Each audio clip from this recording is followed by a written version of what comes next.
Let me ask you a question, Cuffy. At any time during the initial stages of your indictment involving this whole Tammy Common thing, did you talk to Big Meech or did you send a message to Big Meech in any way to tell him or to alert him of what was going on? We sent Big Meech certified mail. Big Meech set me up, and Tammy set me up with this thing in 2013. Big Meech is back in the spotlight after 50 Cent dropped some paperwork hinting that he might have been cooperating with the Fed. The internet went crazy, but the real question is, where did 50 even get this so-called evidence? Apparently, he's got some former BMF insiders backing him up, and they're airing out all the dirty laundry. But one thing's for sure, Big Meech isn't staying silent on this one. Well, did Blue Da Vinci cooperate or no? Yeah, he cooperated. I mean, I didn't say it. It was in Miss Mara Shalhoub's book, where his own lawyer said, yeah, if there was anything else that we could do, Your Honor, to help you along with this case. Word on the streets is that Meech is about to give 50 Cent a front row lesson in how a real kingpin handles disrespect. And trust, this isn't just some petty back and forth, this is street legend status on the line. Now here's where it gets even messier. 50 Cent has a reputation for dropping serious cash to expose people, and once he sinks his teeth in, he doesn't let go. But this time, he might want to think twice because Big Meech isn't just some regular dude from the block. This is Demetrius Big Meech Flannery, the mastermind behind the Black Mafia family, a name that rings bells from coast to coast. Let's break it down real quick. Back in the 1980s. One night, and then my homeboy that was with me, he was like, Tone Bird, he from BMF too. Tone was like, ask Big Homie what's up with the movie with 50, like what's going on with him from New York. I had to use my New York accent. Yo, what's going on with the 50 Cent movie? So I'm like, oh yo, Meech, what's up with the movie, with the TV show? Meech and his younger brother, Terry Southwest T. Flannery, jumped into the game heavy, starting off by pushing $50 bags. But by the early 2000s, they had transformed their hustle into a nationwide empire, moving weight through Michigan, Georgia, Florida, California, Louisiana, and far beyond. That kind of money flow didn't go unnoticed. The feds were watching. So Meech and Terry came up with a slick cover, BMF Entertainment. On the surface, it looked like just another music promotion company, but behind the scenes, that's where the real money laundering was going down. It's believed that Terry White grew up in an Atlanta housing project. But when FBI and GBI agents arrested him last night, he was living here, a sprawling $200,000 mansion in Jonesboro. Had a media room where there were 24 TV sets on one wall hooked to a satellite dish. And you could hit a button and all 24 TVs would come up. Now here's the twist. BMF Entertainment wasn't just smoke and mirrors. They actually had one artist on the roster, Blue Da Vinci. In 2005, he even dropped a whole album called The World is BMF. But by October 2003, the feds had already made their move, running down on Meech and swapping his lavish lifestyle for a prison jumpsuit. Back then, most people were quick to point fingers at Blue, accusing him of being the snitch, mainly because, out of everyone, he looked like the easiest target. My client would be more than willing to cooperate with you all to help you in this investigation. But now the thing of it is by you admitting what was done, you know what I'm saying, what you done or whatever, but bottom line is, you know, you didn't take the single plea, you went in and... Plus, let's not forget, Blue Da Vinci wasn't even picked up with the rest of the BMF crew when the feds came crashing down in 2003. When they grabbed Meech, they slapped the cuffs on him and took him straight in. But Blue, somehow he wasn't, caught in that same net. Then by 2004, things got even messier when BMF's logistics boss, Dexter Sosa Hussey, started throwing shade at Blue too. I just gotta wait to holler at Tammy before, you know what I'm saying, I know where we at with that, and Tammy is a government informant.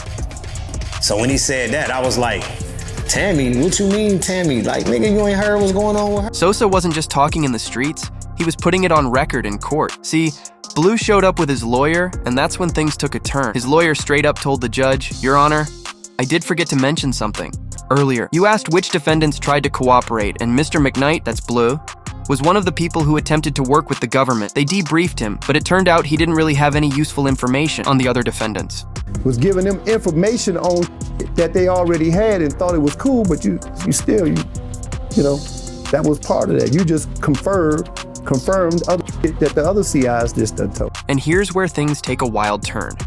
Blue Da Vinci's lawyer admitted that his debriefing wasn't even fresh tea. It had gone down months before that court appearance. But to make things even messier, the lawyer also revealed that Blue had a safety valve session earlier that same week, What does that mean? Basically, Blue was ready to talk, but the problem was he didn't have anything valuable to offer. So, yeah, he tried to snitch, but the feds weren't even interested in the crumbs he was serving up. That's when the real question popped off. If Blue didn't have the goods, then who gave the feds their inside scoop? And this is where it gets crazy. After years of being labeled the snitch, Blue decided to clear his name once and for all. In 2023, during an interview with Cap Capone News, he flipped the script and exposed the real informant, Tammy Cowens. So who is Tammy Cowens? She had been Meech's business partner since way back in 2008. After Meech got locked up, Tammy stayed solid, keeping in touch with him and running errands on his behalf. Meech trusted her so much that he actually signed over his life rights to her. That meant Tammy had full control over his story. She could turn Meech's life into a money-making empire. And that's exactly what she did when she teamed up with 50 Cent to co-produce the hit BMF series in 2021. But here's where things turned sideways. According to the paperwork Blue leaked, Tammy wasn't just making TV deals. She was allegedly playing both sides. The leaked documents list her as CS1, a confidential source who worked with the DEA's Atlanta division back in 2009. And guess what? She gave up info that helped crack open a massive money laundering case, leading to the conviction of a heavyweight in the game named Terry White. This wasn't some small-time hustle. Terry White was moving serious weight. And thanks to Tammy running her mouth, the feds got him locked up. But check this. When Tammy first started talking, she wasn't even getting paid. That changed real quick. After her tip helped the DEA take down Terry White, they realized she could be useful, so her handler, DEA agent Harsh, put her in for a reward. That meant she got a cut from the assets seized in White's operation: cars, cash, properties, and more. But here's the craziest part. Tammy wasn't broke. She wasn't facing charges, and she wasn't even caught up in the street life. She had no criminal record. So why did she do it? Revenge. Word is, Terry White had used Tammy to clean his dirty money without her even knowing. And when she found out, she flipped the script. This wasn't about money or freedom, it was personal. But here's where it gets even messier. Why did Tammy keep snitching after the feds already locked up Terry White? That's where things start connecting. While all this was going down, Big Meech was making moves from behind bars. And trust, this one was bold. In prison, he linked up with a cartel player named Fidel Suarez. This dude wasn't just some small-time hustler, he ran a whole trucking operation in California and had already been on the feds' radar. They investigated and arrested him twice, first in 2005 and again in 2009 for drug trafficking. But both times, the charges didn't stick. Meech had a plan, a wild one. He wanted to use Suarez's pipeline to keep moving product even while locked up. That way, no matter how long his sentence was, the money would keep flowing. But there was a problem. He needed someone on the outside to handle business, and that's where Tammy came in. According to the paperwork, in September 2011, Meech reached out to Tammy, CS1 Dean, and asked her to help coordinate a shipment with Suarez. By then, Tammy and Suarez were already in contact.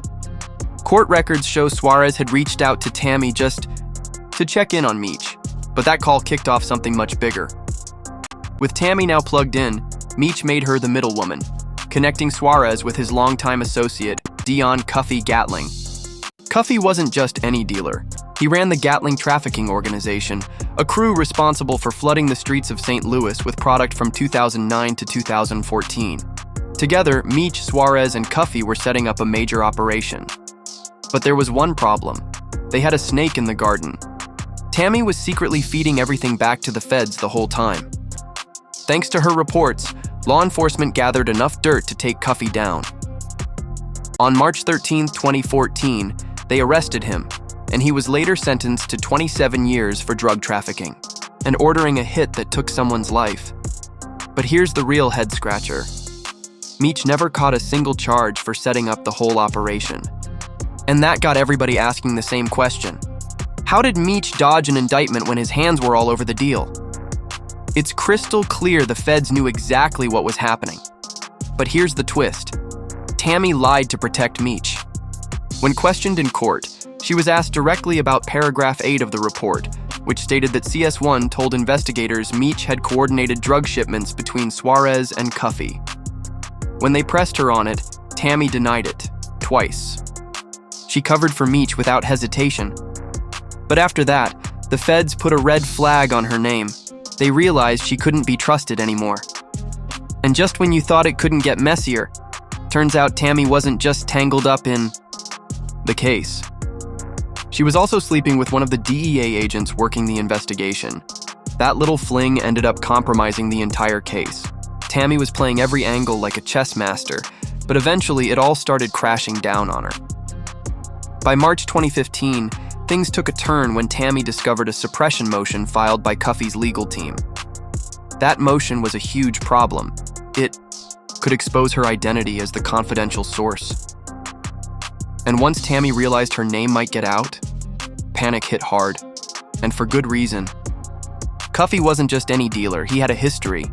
Court records show he was convicted for ordering a hit on Theus Howard in 2010, all because Howard snitched on Cuffey's brother. Then in 2013, he was tied to another hit on Terrence Morgan for the same reason. If Cuffey found out Tammy was the one who snitched on him, it would have been lights out for her. Terrified, Tammy ran to the feds for protection, but they ignored her. With nowhere else to turn, she made one last desperate move. She went straight to Big Meech himself. But after all those years of loyalty, Meech wasn't exactly ready to return the favor. When Tammy came to him, scared for her life, all Meech said was that he didn't want his name tangled up in any of it. After that cold response, Tammy flipped the script completely, doing everything she could to erase Meech's name from the case. She even dragged the DEA agent she had been messing with into the chaos, accusing him of being jealous of her bond with Meech. But none of it saved her.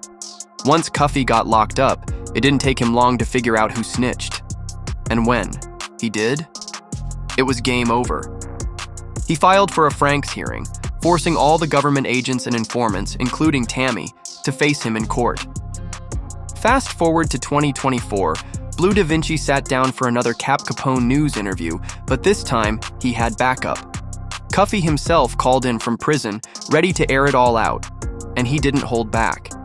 He claimed the real reason Meech never got hit with charges was because he played the system like a pro, using third-party cooperation to protect himself, even if it meant throwing others under the bus. And now, thanks to 50 Cent, all this old dirt is being dug back up. The moment 50 started talking, the whole internet tuned in. Love him or hate him, when 50 speaks, the streets listen. And he's not done yet. He's already threatening to drop a full tell-all exposing every shady move Meech ever made. So now we have to ask, is Meech really guilty? Or is this just another 50 stunt? Drop your thoughts in the comments. Don't forget to like, share, and subscribe. Because trust me, the next one is going to be even crazier. See you on the next drop.